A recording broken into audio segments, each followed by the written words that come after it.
ممثلين السلطات المحلية، سيدي رئيس مجلس إدارة مجمع كوندور، السادة والسيدات المشاركين، السلام عليكم ورحمة الله تعالى وبركاته. بادئ ذي بدء بودي أن أتوجه إليكم جميعا بالتحية باسم مجمع كوندور، وأن أرحب بكم أجمل ترحيب في هذا المؤتمر الدولي الأول حول التقنيات الكهروضوئية المنظم من طرف كوندور إلكترونيكس بالتعاون مع المديرية العامة للبحث العلمي والتطوير التكنولوجي، وهذا تحت الرعاية السامية لكلا وزير الصناعة والمناجم ووزارة التعليم العالي والبحث العلمي. إن هذا الحشد الكريم والإقبال الملحوظ للمشاركة في هذا المؤتمر الدولي لدلالة على الأهمية التي تكتسيها الطاقات المتجددة في بلادنا من خلال التنمية المستدامة والمحافظة على البيئة والإثراء في حاصيل التقويم البلاد. دعوة هؤلاء الخبراء كما قلت الذين جاءوا من بعيد ليشاركوننا هذا اللقاء المهم جدا. لم أتردد هنيها لما دعيت لهذا اللقاء نظرا للأهمية البالغة لهذا الموضوع الذي أصبح موضوع الساعة، وهي الطاقة الشمسية أو الطاقة المتجددة. والحمد لله بلدنا العزيز ينعم بهذه الطاقة الشمسية ويخرج لنا الشمس 365 يوم في العام، وهذه ربما نعمة نحسد عليها. الشيء اللي نتمناه لهذا المؤتمر أو هذا اللقاء، نتمنى أن نستفيد جميعا من هذه الخبرات، ونتمنى أن نجعل من هذه اللقاءات جسور محبة وجسور للتعارف وجسور للتقارب وجسور لتبادل الخبرات والمعارف. إذن نتمنى للجميع التوفيق والنجاح. وقبل أن نختتم مداخلتي وأعلن بصفة رسمية على افتتاح هذا اللقاء، بودي أن أقول كلمة وجيزة باللغة الأجنبية. Je voudrais dire un mot brièvement à l'adresse de nos invités, nos illustres invités qui sont venus de différents pays du monde. D'abord pour leur souhaiter un agréable séjour parmi nous, aussi court soit-il, et également pour les remercier d'avoir accepté cette invitation. Ce qu'on veut de ces rencontres, nous voulons faire de ces rencontres des ponts, des passerelles d'amitié, d'amour, des lieux privilégiés pour échanger les idées, les expériences et le savoir-faire. Je leur souhaite un agréable séjour, je les remercie d'avoir accepté cette invitation et je souhaiterais pour l'ensemble le succès dans cet important événement. إذن مرة أخرى أشكر الجميع وأتمنى للجميع النجاح والتوفيق، وفقنا الله جميعا لما يرضيه، والسلام عليكم ورحمة الله وبركاته. شكرا.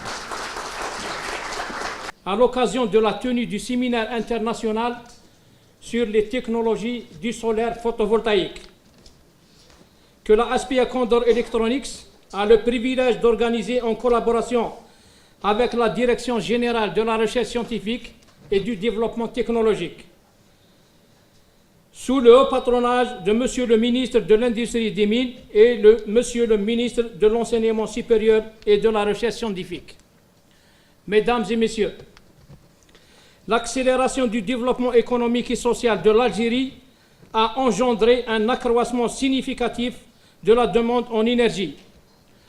Pour répondre à ses besoins énergétiques, l'Algérie a défini une stratégie énergétique visant à sécuriser l'approvisionnement en énergie et à en optimiser l'accès, tout en rationalisant la consommation et en protégeant l'environnement. Le Programme national de développement des énergies renouvelables et du solaire photovoltaïque, tout particulièrement, est ainsi en phase avec la tendance internationale qui, face à une demande énergétique croissante et aux défis du réchauffement climatique, place les énergies renouvelables et particulièrement l'énergie solaire au rang de ses priorités pour une transition progressive vers une économie sobre en carbone, inhérent à la consommation des énergies fossiles en termes de libération dans l'atmosphère de gaz à effet de serre. Devant ces enjeux, la SPA Condor Electronics a décidé de répondre aux challenges de développement sociétaux de l'heure et d'aller vers un développement durable au bénéfice des générations futures, et ce, en investissant dans une usine de fabrication des panneaux solaires photovoltaïques. Ce choix est dicté par le fait que l'Algérie dispose d'un gisement solaire parmi les plus importants au monde. En outre, la stratégie de la SPA Condor Electronics s'inscrit dans le cadre de la politique nationale énergétique qui prévoit 40% de la production d'électricité d'origine renouvelable d'ici 2030. Cette démarche participe également au processus global de développement pour stimuler la transition d'une économie basée sur les ressources naturelles vers une économie verte, axée sur la compétitivité et l'innovation. Et nous voyons tous que les pays qui ont misé sur ces technologies recueillent aujourd'hui les fruits en termes d'emploi et de croissance. Aujourd'hui, l'usine Condor Electronics de fabrication de panneaux est un témoin vivant. Et cet investissement est, je dirais, une opportunité à tous les opérateurs nationaux pour se lancer dans l'intégration nationale des composants photovoltaïques nationaux. Malheureusement, malgré l'existence d'un effort potentiel en équipement et en dépit des technologies matures, l'utilisation de ce potentiel reste marginale. Mesdames et messieurs, nous sommes aujourd'hui devant un énorme défi qu'il nous faut absolument relever ensemble. En outre, vu que l'environnement est en perpétuelle mutation, nous devons absolument gérer nos idées, et ce, en fonction du contexte, de l'heure et du besoin exprimé par la société, afin de régler les problèmes socio-économiques. Aussi, pour la promotion des idées innovantes et faciliter leur mise en œuvre dans le secteur industriel, la recherche et développement devient incontournable. Et le facteur humain, hautement qualifié, un facteur clé de succès de toutes les initiatives. L'intérêt que nous portons aujourd'hui à l'innovation est principalement motivé par les évolutions que connaît le secteur de l'énergie solaire au niveau international et par l'ambition affichée par l'Algérie de devenir un acteur de référence dans la région. En Algérie, la question de l'énergie, et plus particulièrement d'origine renouvelable, est un centre des préoccupations de développement des villes nouvelles. À l'instar des villes nouvelles prévues dans le schéma national d'aménagement du territoire, la ville de Bougouzzoul ambitionne d'être une ville à faible émission de carbone. Dans ce cadre, Condor Electronics a le privilège de vous annoncer la réalisation d'une centrale solaire photovoltaïque de 1 MW en partenariat avec le CDER, le Centre de développement des énergies renouvelables. Encore une fois, et en accord avec les termes de la convention de partenariat stratégique conclue avec la DGRSDT, la Direction générale de la recherche scientifique et du développement technologique, nous sommes en train de donner le meilleur exemple en matière de coopération intersectorielle à travers la conjugaison des efforts pour concrétiser et faire aboutir des projets phares à portée stratégique. La surface que vous voyez en rouge ici, c'est la surface nécessaire à alimenter le monde, donc la surface globale de la Terre, en énergie solaire. Vous voyez que finalement, je vais m'excuser pour ma voix qui est un peu enrouée, j'ai pris froid hier. Donc vous voyez en fait que aujourd'hui, le photovoltaïque, les niveaux technologiques à la photovoltaïque, on arrive à des performances qui sont extraordinaires. Il suffit que de la petite surface que vous voyez. Bon, volontairement, j'ai pris la carte de l'Algérie, mais j'aurais pu pris n'importe quelle autre carte. Si vous voulez, il suffit de ce petit carré en termes de ferme solaire pour alimenter toute l'Europe. Et le grand carré que vous voyez, il suffit que de cette surface-là pour alimenter le monde entier. C'est pour vous dire que le potentiel du photovoltaïque, qui demeure aujourd'hui quand même un gisement non exploité. 2 mots sur le programme algérien. Nous sommes en Algérie, il y a un programme national qui a été lancé depuis quelques temps. Aujourd'hui, l'Algérie, a lancé un tarif de rachat il y a quelques mois. Et moi qui compare souvent les tarifs de rachat et qui fait pas mal d'analyses dans le monde, je pense que c'est l'un des tarifs les plus intéressants dans le monde, avec celui du Japon et celui qu'a lancé l'Égypte il y a quelques semaines. Donc c'est vraiment un tarif de rachat intéressant, et je pense et j'espère que cela va attirer des opérateurs à lancer des projets dans notre pays. Le gisement, inutile de vous dire que le gisement algérien, c'est-à-dire ce qu'on appelle le DNI en anglais, c'est la qualité de l'ensoleillement. L'Algérie figure parmi les 3 meilleurs pays dans le monde, avec l'Iran et une région de l'Arizona. On a un des meilleurs gisements dans le monde en termes de qualité photovoltaïque. Il ne suffit pas d'avoir du soleil pour avoir une qualité photovoltaïque. Il y a plusieurs d'autres facteurs comme le foisonnement, c'est-à-dire combien de temps par an on a des nuages ou la qualité du ciel, etc. L'Algérie est parmi les meilleurs pays au monde en termes de gisement photovoltaïque. Donc, il faut l'exploiter. Le programme qu'on a aujourd'hui, le programme national officiel, et ça je parle sous le contrôle de SKTM, c'est un extrait que SKTM a présenté à Oran il y a quelques jours. En fait, c'est d'atteindre 22 gigas entre aujourd'hui et 2030, 12 gigawatts étant pour l'usage national et 10 gigawatts pour l'export. Donc il y a un déploiement qui a été communiqué entre aujourd'hui et 2017, 2020, et un deuxième déploiement au-delà de 2021 à 2030. Alors, le photovoltaïque, beaucoup de gens ont encore cette idée reçue que le photovoltaïque c'est très cher, c'est pas compétitif, etc. Alors, un petit état des lieux. Aujourd'hui, si on compare à la technologie qui a été dominante ces dernières années, c'est-à-dire le CSP et le photovoltaïque, on a des avantages et des inconvénients. Le photovoltaïque, on peut alimenter des petites stations comme on peut aller jusqu'à 500 MW. Dans le CSP, ce qui est un miroir parabolique avec des tours, ce qui est aujourd'hui pas mal implémenté dans les premiers projets en Algérie et au Maroc, ces technologies-là commencent à être de plus en plus chères si on les compare au photovoltaïque, et on se rend compte finalement qu'elles demandent énormément d'eau, par exemple, d'entretien, qui n'était pas quelque chose qu'on avait calculé auparavant.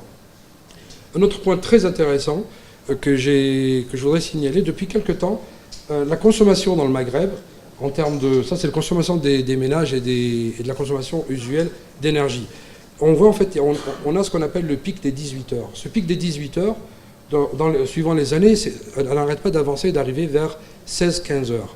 Et justement, c'est là où c'est la période, le créneau horaire où le photovoltaïque est le plus compétitif.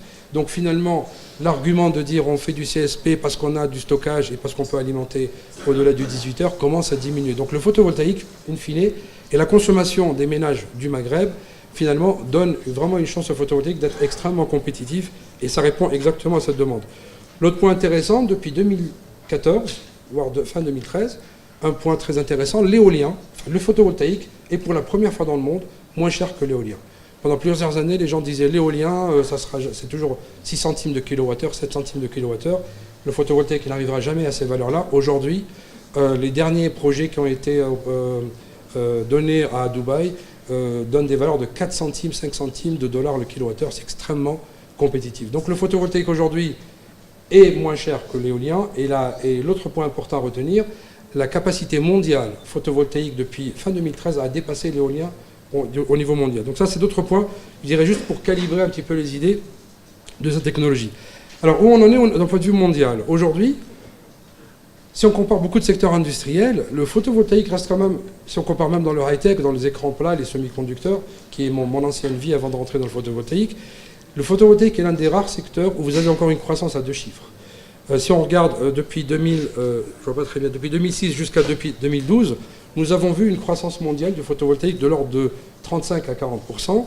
On prévoit pour les prochaines 5 à 10 années un ralentissement, mais ce ralentissement, attention, on parle encore de 20% de croissance. Il n'y a pas beaucoup de secteurs high-tech dans le monde qui ont ce type de croissance. Ça, c'est une première chose. Aujourd'hui, l'autre point important, la capacité mondiale installée, en termes de capacité de production, elle est au-delà de 145 gigas, autour de 150. Donc c'est un secteur qui reste extrêmement porteur, c'est un secteur qui est en pleine dynamique. L'Algérie a tout à gagner à lancer ce secteur-là. Nous ne sommes pas dans un secteur de risque, un secteur de... Il y a de la cyclabilité, comme d'autres secteurs, mais ça reste quand même, le long terme est très positif. Bon, d'un point de vue installation dans le monde, qu'est-ce qui s'est passé si on fait un petit feedback sur les 4 dernières années? Il y a eu une très forte demande au départ par les États-Unis, par l'Europe, pardon, l'Allemagne en particulier, l'Italie, et ceci grâce au tarif de rachat. C'est pour ça que j'ai insisté au départ en disant le tarif de rachat que l'Algérie a mis en place sera un moteur et un accélérateur de ce secteur. Et c'est en train de diminuer parce que le nombre d'installations a énormément augmenté en Europe. Et in fine, les Européens ne peuvent plus subventionner le solaire comme ils l'ont fait déjà énormément. D'autres pays, les USA, le Japon, après le drame de Fukushima, ont lancé des tarifs de rachat extrêmement intéressants. Je rappelle en 2 mots ce que c'est le tarif de rachat. C'est de faire une installation photovoltaïque et d'injecter dans le réseau et via un compteur de vendre l'électricité à l'opérateur local. En Algérie, ça va être le Sonelgaz, en France, ça sera l'EDF, aux États-Unis, ça va être PG&E, mais et donc c'est un tarif de rachat qui permet typiquement de vendre l'électricité à un tarif plus intéressant que le tarif du réseau. Donc la Chine aussi a lancé son tarif de rachat. Donc ça c'est juste un moteur qui fait que cette industrie continue. Ce qu'on a vu aussi récemment, c'est vraiment une consolidation. Les 3 dernières années ont été des années un peu ternes pour le photovoltaïque parce qu'il y a eu énormément de surproduction, notamment par les Chinois. Ceci a engendré un effondrement des prix. Et comment les Américains et les Européens ont réagi à ça? Ils ont mis des taxations en place, ce qui fait que les panneaux chinois, quand ils arrivent aux États-Unis ou en Europe, ils ont une forte TVA pour ne pas détruire l'industrie locale. Et du coup, beaucoup de sociétés chinoises ont fait faillite et ça a fait une consolidation dans le marché mondial. Finalement, quelque part, ça a juste assaini le marché. Ça a assaini le marché et ça a laissé les leaders sont toujours là. Et ce qu'on appelle le Tier 3, c'est-à-dire le 3e tiers des acteurs, a quasiment disparu. Et ça a vraiment poussé vers le haut l'industrie globale. Alors, les acteurs aujourd'hui, ça reste quand même énormément l'Asie, mais on voit quand même une émergence aujourd'hui au Japon, après Fukushima, principalement par le secteur résidentiel. Donc pas les fermes solaires de 1, 10 mégas, mais ce qu'on appelle le résidentiel, c'est sur les toitures de maison. Donc on parle de 3 à 7 kW. Et là, il y a un tarif de rachat au Japon qui est de 55 centimes d'euros le kilowattheure, qui est extrêmement intéressant. Donc ça a vraiment relancé le Japon sur le photovoltaïque. Et on voit une émergence de 2 autres régions aujourd'hui. C'est les États-Unis et ce qu'on appelle la zone MENA, de Maghreb, Afrique du Nord, et jusqu'au Moyen-Orient. Alors, l'autre point important, vraiment aussi à noter, si on veut dire le take-away du marché global, c'est la baisse des prix. Personne inclus moi-même, n'avait prédit ce type de décroissance de prix depuis, je dirais, les 5-7 dernières années. Pourquoi on a eu cette décroissance de prix? Il y a eu des investissements colossaux, donc on ne parle plus d'une usine de quelques dizaines ou centaines de mégawatts. Les Chinois, quand ils sont rentrés dans le photovoltaïque, ils sont rentrés à 1 giga, 2 giga, 3 gigas. C'était un Science Park. Donc il y a eu l'effet d'échelle. Le deuxième effet qui est très important, c'est la technologie. Les avancées en technologie ont fait que les cellules sont devenues de plus en plus efficaces. Et en fait, donc, en termes de puissance par mètre carré, la technologie est devenue de plus en plus compétitive. Ce qui fait que le prix des modules a énormément baissé. On parle aujourd'hui d'un prix actuellement de marché autour de 65 centimes de dollars par watt, le module. Donc ça veut dire que si vous achetez un module de 100 watts, il vous coûtera 65 $. Et on prévoit l'année prochaine, je ne parle pas des valeurs champions de 50 centimes ou 48 centimes, et on pense que l'année prochaine, ces prix vont encore baisser de 15 centimes. Donc l'électricité solaire va, in fine, devenir de plus en plus abordable, de plus en plus compétitive. Excusez-moi pour ma voix. Donc qu'est-ce qu'il faut retenir du marché global? Le marché mondial solaire reste un marché très porteur, croissance à 2 chiffres. La capacité mondiale fin de cette année sera autour de 50 gigas, c'est énorme. Personne n'avait prévu ces chiffres il y a 5-7 ans. Les coûts sont déjà très bas et ils vont continuer à diminuer.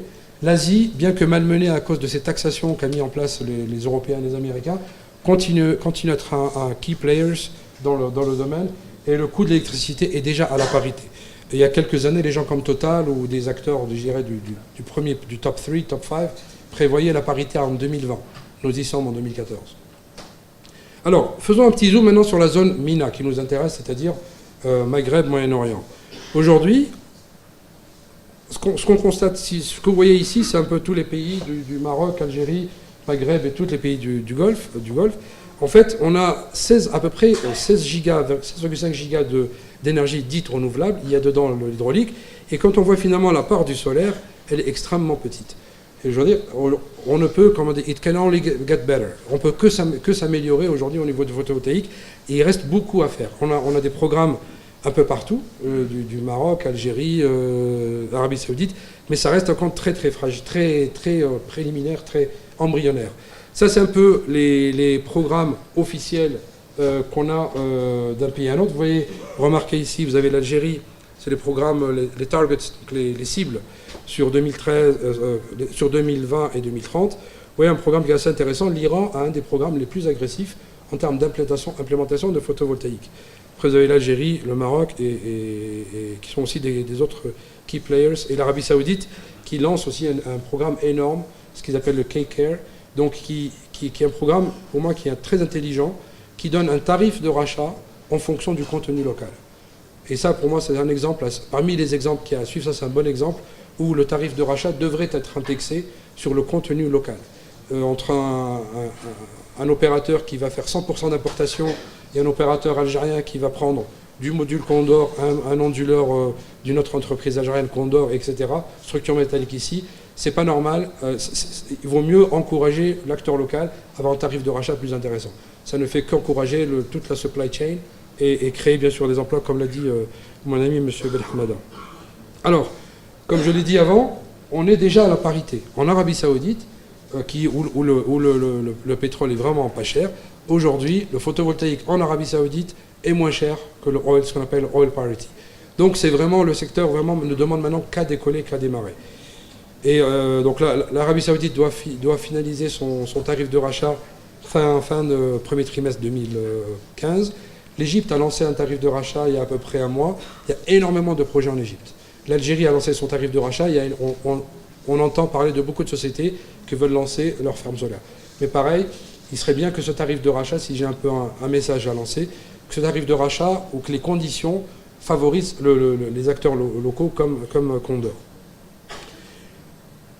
Alors voilà, donc ça c'est juste un exemple. J'ai pris des exemples de marché, de récentes attributions de tenders, comme on dit en anglais, c'est des avis d'appel d'offres, entre CSP et photovoltaïque. En photovoltaïque aujourd'hui, on arrive à atteindre des chiffres records. Ça c'est les derniers chiffres de 100 MW qui ont été attribués par le DIWA à Dubaï. Il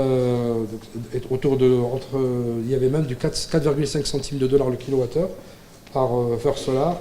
Et le CSP, les derniers projets qui ont été attribués dans la région, c'est à Ouarzazate au Maroc, et qui sont à peu près à 22 centimes. Donc il y a vraiment, le photovoltaïque montre aujourd'hui qu'il est vraiment leader en termes de coûts. On va juste passer ça. Alors maintenant, on a vu le marché. Pardon. On a vu le marché. Deux mots sur la technologie. Il nous faut la question qu'il faut se poser maintenant, quelle technologie est la plus adaptée pour le marché algérien? Alors on peut dire, oui, il nous faut une technologie très efficace, on parle d'efficacité. Ce n'est pas forcément ce qu'il faut. Il faut regarder tout dans son ensemble, c'est-à-dire de la cellule au module, à l'inverteur, à l'électron qui est généré. Parce que, au final, ce qui nous intéresse, c'est le coût de l'électron généré en Algérie, ou la quantité d'électrons qu'on génère en Algérie. Et quand on regarde la technologie photovoltaïque, il y a ce qu'on appelle la temperature degradation, c'est-à-dire une dégradation de température au-delà de 30 ou 35 degrés, et on doit l'intégrer. Donc ce n'est pas forcément les cellules les plus efficaces.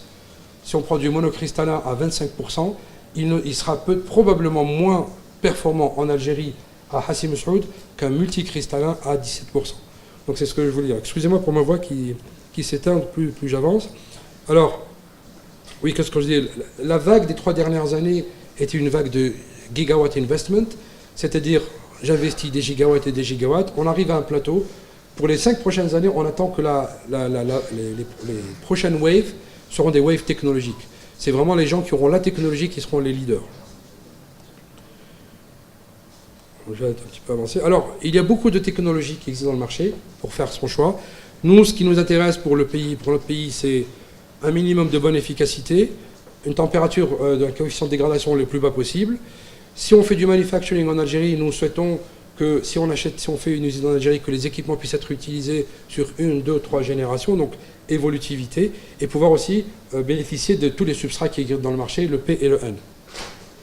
Alors, si on fait la liste des requirements, de ce qu'on cherche en technologie, Il y a beaucoup de choses, donc à un moment donné, il va falloir des compromis.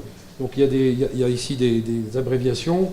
Le LID, c'est la dégradation induite par la lumière les premières minutes d'un panneau photovoltaïque. Énormément de gens travaillent là-dessus.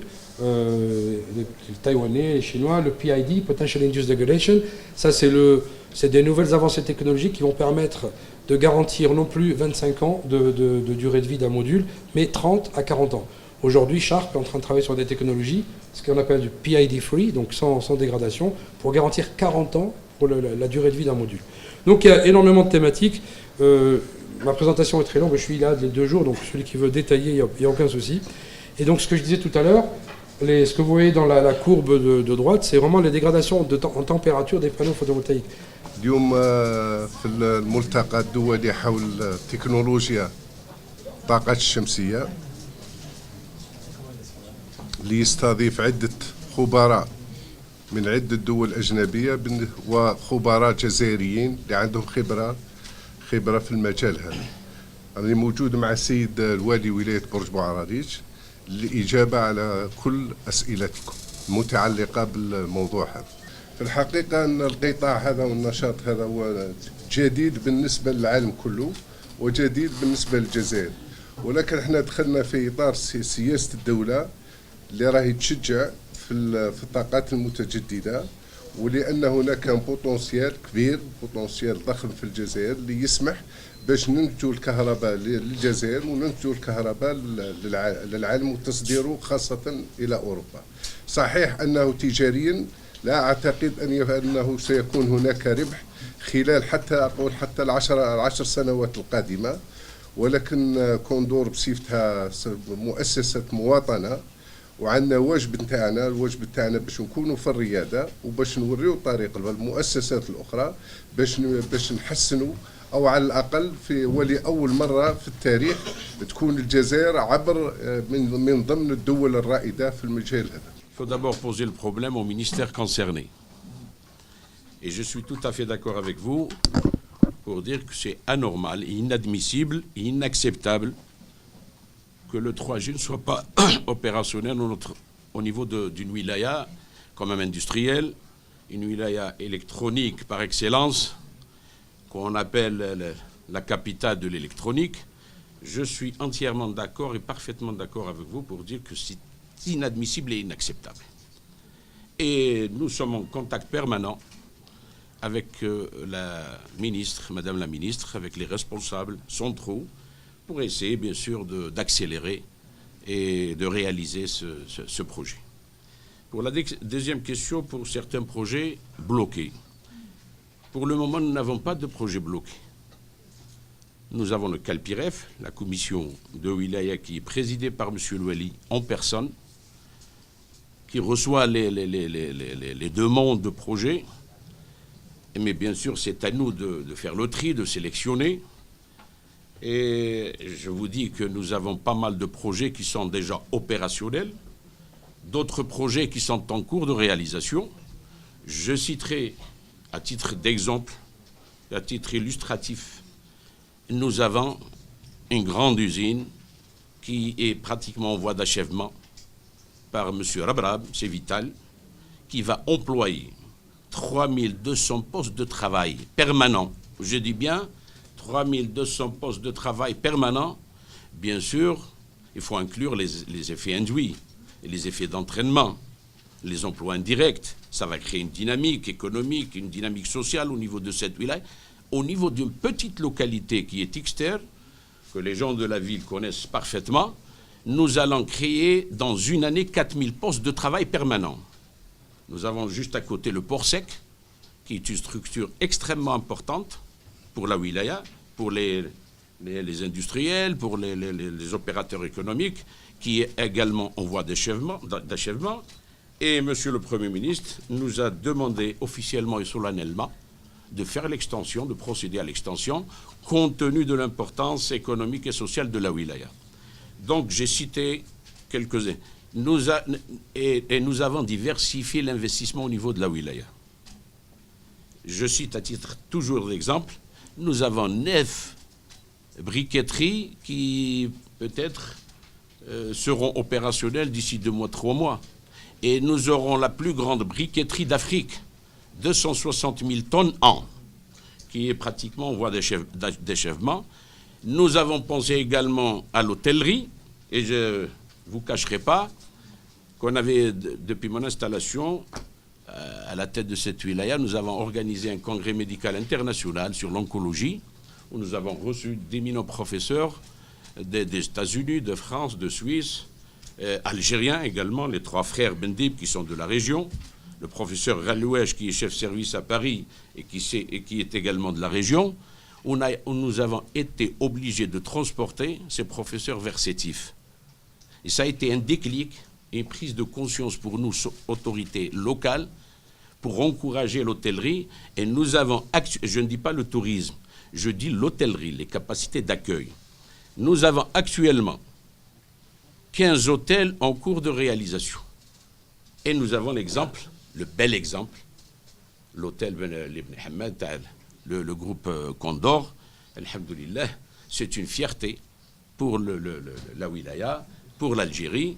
Donc nous avons pensé à ce problème, donc, et que nous comptons résoudre peut-être d'ici l'an prochain. Nous avons également encouragé et nous avons créé un pôle pharmaceutique. Nous avons des grands pharmaciens algériens qui sont venus et qui veulent investir dans le domaine pharmaceutique, les produits médicaux. Nous avons également, pour revenir au problème foncier, le portefeuille foncier industriel, nous avons créé 3 zones industrielles extrêmement importantes récentes. Je cite la zone industrielle de Ras El Oued, qu'on va réserver exclusivement pour l'agroalimentaire, compte tenu de la vocation agroalimentaire de cette région. Nous avons créé également une zone industrielle d'une superficie de 151 hectares au niveau de la daïra de Mansoura, qui est une poche de pauvreté, pour essayer bien sûr de créer des emplois et créer une dynamique économique et sociale dans cette région. Nous avons également procédé à l'extension de la zone industrielle Mishta Fatima actuelle, qui est d'une superficie de 384 hectares, extensible à 600 hectares. Et nous avons également demandé officiellement l'extension de la zone d'activité actuelle pour 70 hectares. Nous attendons uniquement, le dossier est très bien ficelé, nous attendons uniquement la décision du ministère de l'Agriculture. Nous avons obtenu l'avis favorable des services de l'agriculture. Nous avons le dossier très avancé, très ficelé. Nous attendons uniquement la déclaration. Et elle se trouve à l'intérieur du BDO. Donc, et nous avons créé également, demandé bien sûr la création officielle de cette zone d'activité. Quand j'étais secrétaire général de Daïra, de chef de Daïra, j'ai été nommé un des plus jeunes chefs de Daïra d'Algérie en 1986, chef de Daïra Al-Khdari, à Palestro. Donc, quand le pays avait besoin de moi, il m'a appelé.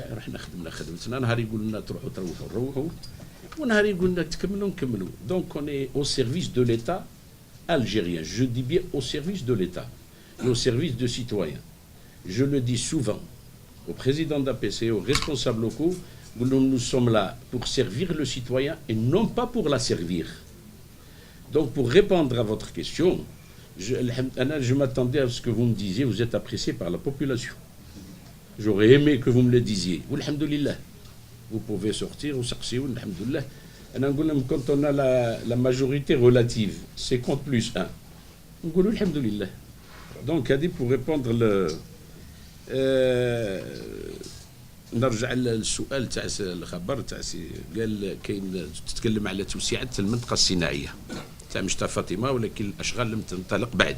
بالعكس انا نظن ما زرتش المنطقه هذه بالك ربما مش الاشغال ما تنطلقش، هناك مؤسسات استفادت من مشاريع، لكن الذين استفادوا قلت لم تنطلق بالاشغال الا ايوا الا يقول لي الا ما تخليليش الكاس النص. D'abord, il y a l'entreprise d'Ahdouh de Boumerdès, la briqueterie de les Bourahli. Si, il y a un autre qui والآخرين ils vont ينطلقوا في هذه الأيام في المستقبل القريب جدا، لأن كانت فيه إجراءات تاع إعادة هيكلة الصناعية من طرف مكتب دراسات. بارك الله فيك. إذن هذا المعضلة والمشكلة هذه نقدر نقول حلت، وهذه ما إن شاء الله تشوف الانطلاقة الفعلية لهذا الآخر. وأنا كنت نتبع شخصيا في هذا المشكل المطروح كان مطروح بحدة فعلا. إذن إن شاء الله ستكون انطلاقة فعلية عما قريب في المستقبل القريب جدا. بالنسبة كذلك للتحفيزات اللي تكلم عليها، هو فعلا ربما كلمتكم في آخر لقاء صحفي مع الصحفيين المحليين، جو ريفيان توجور نقول غير معقول نتكلم على ولاية تاع الهضاب العليا ونصنف إلا 8 بلديات في الهضاب العليا داخل الولاية، غير منطقي وغير مقبول. وهذا الشيء اللي راسلنا بصفة رسمية السيد معالي الوزير الأول، راسلنا بصفة رسمية كذلك السيد معالي الوزير الصناعة والمناجم، وراسلنا كذلك وزارة الداخلية اللي هي الوصاية نتاعنا، وكان فيه رد مبدئي بقبول الطرح نتاعنا، وراح ستعمم بإذن الله إن شاء الله هذه التحفيزات لكامل البلديات 34 بلدية تاع الولاية. غير معقول وغير منطقي أن بلدية منصورة اللي هي تعتبر ربما أفقر البلديات على مستوى الولاية، ستو بوش دو بوفرتي كوني بار تو الموند، يعني ما تصنفهاش مع الهضاب العليا، غير معقول. إذن نظن هذه المشكلة في إن شاء الله في القريب العاجل ستحل بحول الله إن شاء الله. بالنسبة لرؤساء البلديات، رؤساء الدوائر، السلطات المحلية، المسؤولين المحليين، بدون ما نعطيهم تعليمات، من المفروض رئيس بلدية ورئيس دائرة لازم يعرف قوانين الجمهورية. قوانين الجمهورية تخرج في الجرائد الرسمية، ومن المفروض يتابع يعني ويواكب التنمية الوطنية، التنمية المحلية، عبر الجرايد، عبر الرسائل، عبر الجرايد الرسمية، عبر القرارات المختلف، القرارات مختلف التنظيم اللي يجينا من الحكومة المركزية. دونك احنا بالعكس نشجعوا هذا الاخر.